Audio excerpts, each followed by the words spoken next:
I have with me several representatives from area agencies of law enforcement from the Village of Rockton, the Rockton Mayor, Dr. Martell from the Winnebago County Health Department, and also staff from the EPA. And our Fire Marshal, Matt Perez, is also here as well, our State Fire Marshal. I want to give you a brief synopsis of where we're at in regards to the Chemtool incident at 1165 Prairie Hill Road. We have made a lot of good progress throughout the day today. As you can see, that the smoke plume has dissipated pretty substantially. Currently, right now, the U.S. Fire Pump Industrial Firefighting Group is on scene. They are putting copious amounts of water on the fire and also on the hot spots. At this point in time, we have detected no visible runoff into the waterway, which is just west of Chemtool, into our main waterway called the Rock River. So that's good news. Everything is progressing as we anticipated and planned throughout the day. Again, I want to thank the individuals from the state of Illinois, also our federal and local authorities who have been helping us throughout this incident. It's been trying on all of us, all of our fire personnel. Like I said earlier this afternoon, that we've reached out to our Mavis division, and we have several area fire departments that have come from many, many miles away and also in from the Chicagoland area to not only provide us assistance, but to provide fire protection coverage to our community while we mitigate this incident. So at this point in time, I just want to, like I said, I just want to make this brief and let you know that fire suppression efforts are they're positive. Things are working into our favor. You can still see a little bit of smoke out into the distance, but it's not as heavy as it was earlier this morning. So fire efforts are continuing. So at this point in time, I'd like to introduce Dr. Martell from the Winnebago County Health Department, and she will give you an update on where we're at as far as our health concerns. Dr. Martell.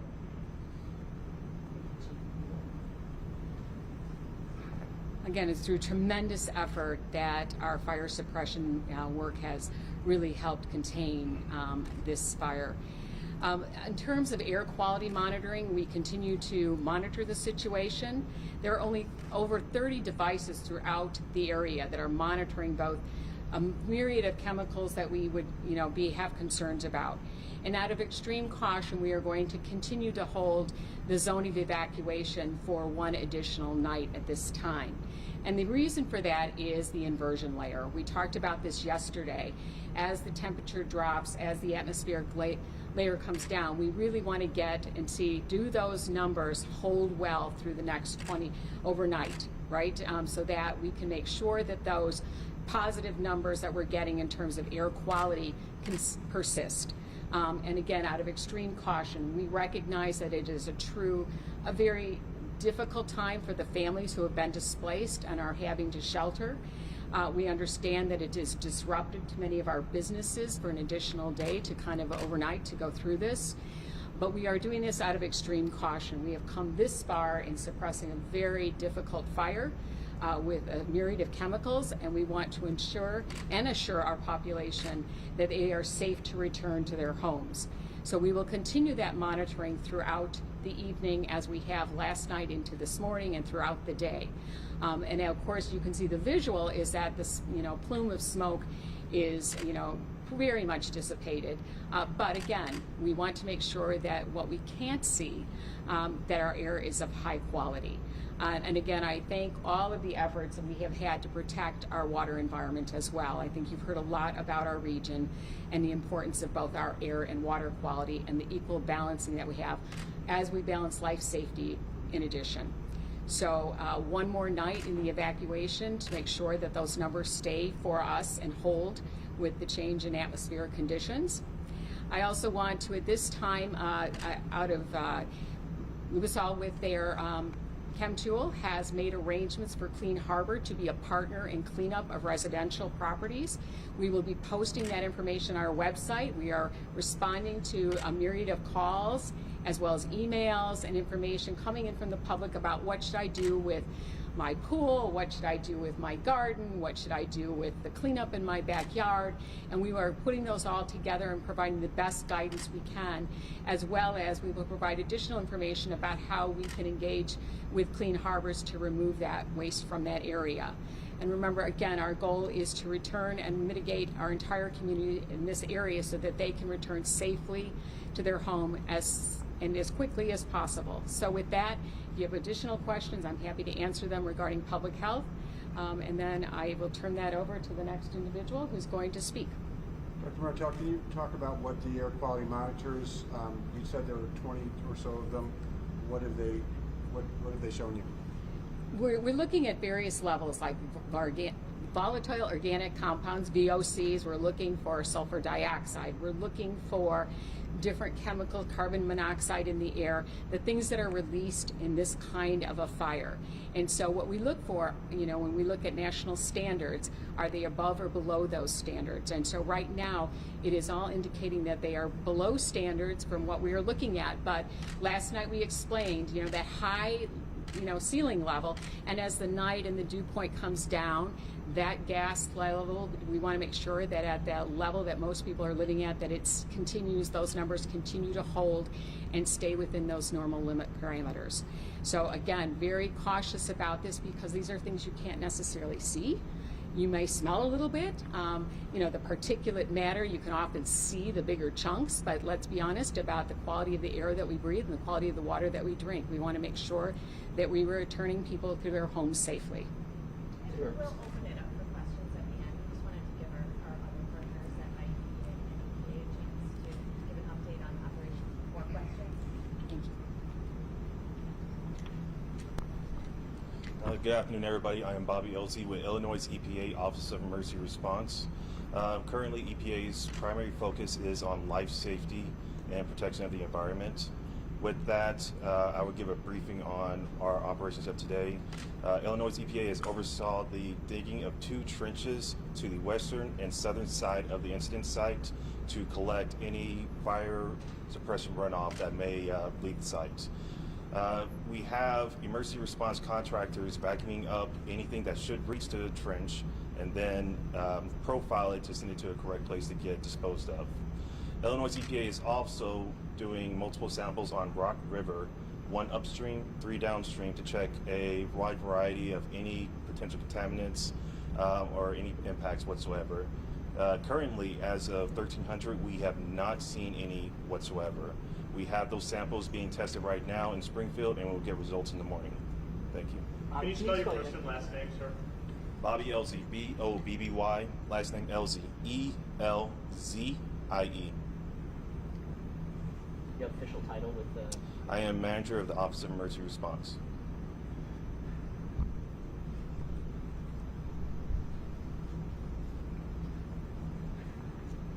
Hi, I'm Craig Thomas. I'm a federal on-scene coordinator with the United States Environmental Protection Agency. Our focus also, like Illinois EPA's, is public safety and the environment. Currently, we are conducting 24-hour air monitoring operations. As Dr. Martell has indicated, we've been looking for VOCs, particulates, and some other parameters.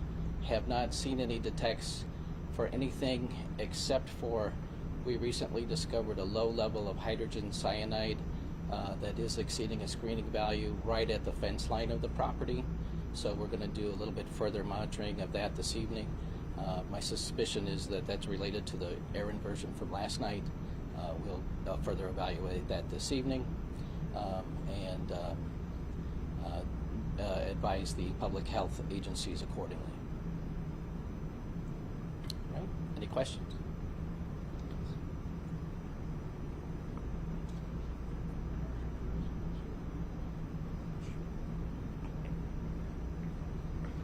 I'm Matt Perez, the Illinois State Fire Marshal.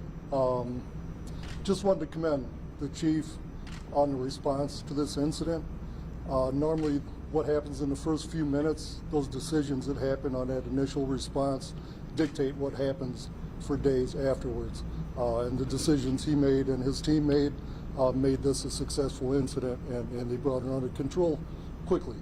Also, the other local fire departments did a great job, and our mutual aid box alarm system, the backup they had, the training they've done, prepared them for just such an incident. So I just wanted to say thank you to them, and thank you for protecting not only the building but the environment around the building. And thank you to all the state and local partners at IEMA, IDPH, and EAP. They've done a great job, and they will continue to do a great job. Thank you.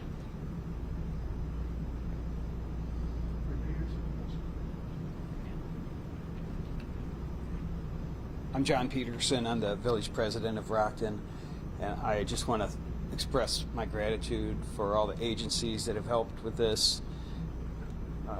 Kurt has done a phenomenal job, and his staff. I want to remind everybody this is the first step of this. You know, we just about have the fire out. There's cleanup.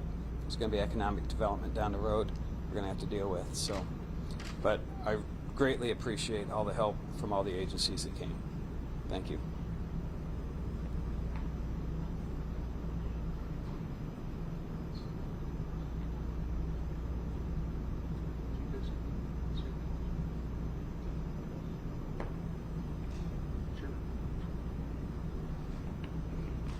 Hello, everybody. I'm Chairman Joe Shirelli of Winnebago County. And again, as the mayor just stated, I want to thank all the agencies that are involved. On behalf of Winnebago County Board, we express our gratitude.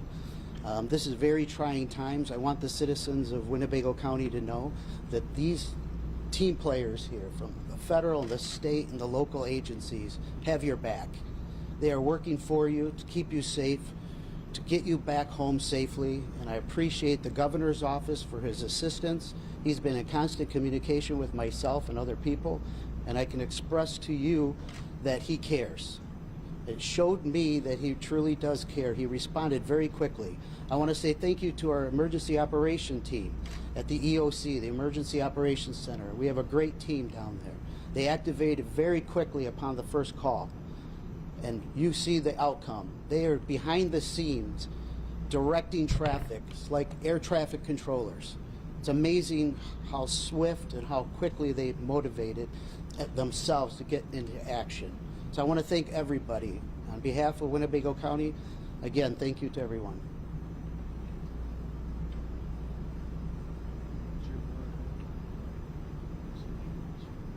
Thank you, Chairman. This concludes our press conference for this evening. We would like to reconvene tomorrow morning at 9 a.m.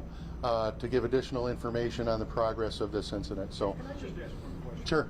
Saw from the helicopter footage that fall. Can you just give us a little play-by-play as to what they're doing there, how that works, and how it suppresses? The foam acts as a blanketing agent. So once they put the actual blanket of foam on, it actually suppresses the fire and displaces the oxygen, so the product doesn't burn anymore. It's plain and simple. So it's very simple to use, and it works great. So Chief, just to be clear, the fire is not out. Are you anticipating No. it could be out tonight, or are you going to? No, I'm not going to speculate on how long this is going to take. This is a very large building. I believe it's 230 square feet, or 230,000 square feet. Sorry about that.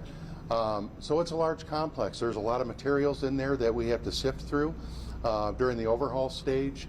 And there's going to be hot spots, so we just want to remind the public that this is going to continue to burn. So when we're in the overhaul stage and we're moving debris around, things may flare up. But we want to ensure the public that it is under control.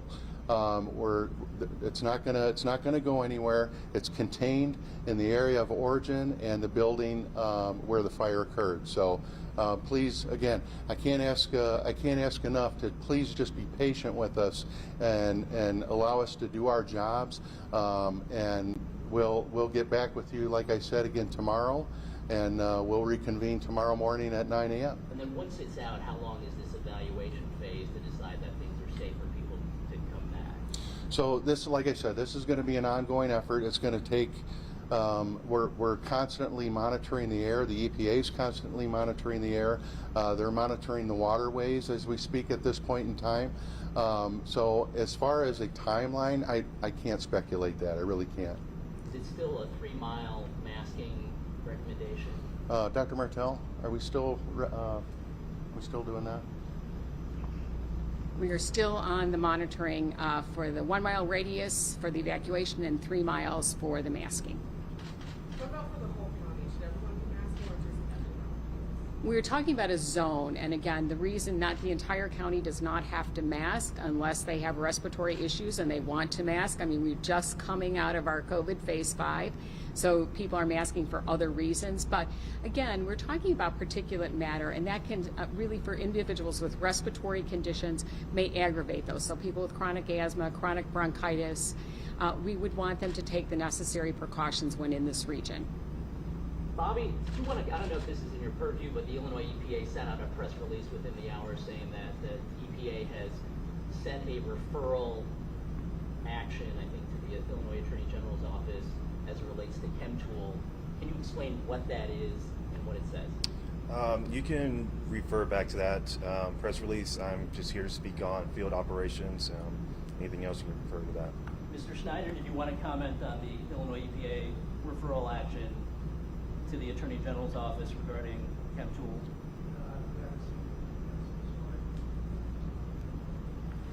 Chief, can you talk about the positive transformation of, I think everybody last night thinking this was going to be a bigger burn for days and days. Can you talk about the team that's fighting the fire? You mentioned the phone.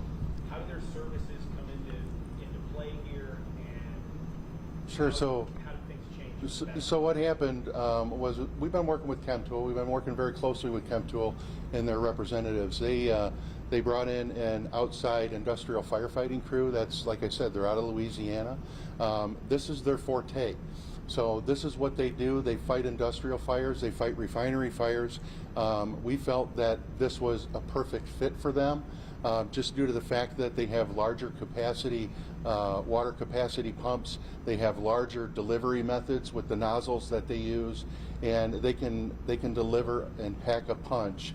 We're talking 600 gallons a minute that's flowed out of these nozzles. Our fire apparatus can't do that. So that's why they were brought in, and they're being utilized at this point.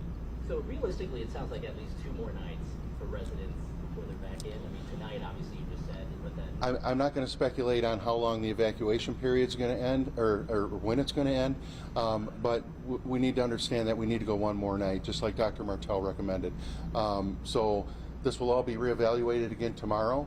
The suppression efforts are going to go on through the night tonight. We're going to be out there until this is mitigated, until it's over. Will there be any kind of reimbursement for the residents who are spending money on hotels? That I can't speculate on. I don't know. Chief, I know it's a process, but any progress yet with the application of that phone, kind of getting closer and perhaps digging into what caused this? Right now, it's just that we're in suppression mode, so we're still trying to put the fires out, the little spot fires. So once those are put out and we can get heavy equipment in to start moving material and continuing with our overhaul stage, then we can start our investigation. Any idea on how many spots you have? There's several right now. Again, it's a large area building. We have drones that are deployed overhead right now that have thermal imaging capabilities. So we're actually seeing where the hot spots are at, and we can direct those fire streams to suppress those fires. In terms of that phone, what type of phone is it? What type of phone do you guys want to speak on the phone that's being used?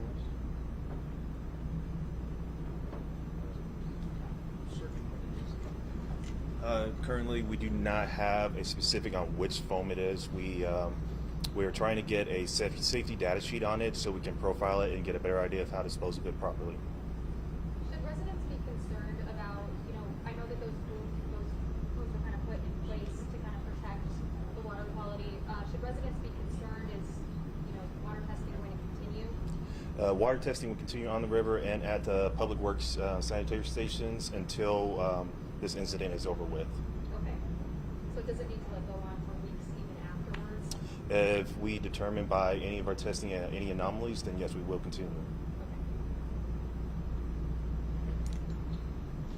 Who's going to do the investigation cost of the fire? I'm sorry? Who's going to do the investigation? The Rockton Fire District will be involved with the investigation, along with the State Fire Marshal's Office and the ATF, local law enforcement. Okay? Thank you all for coming.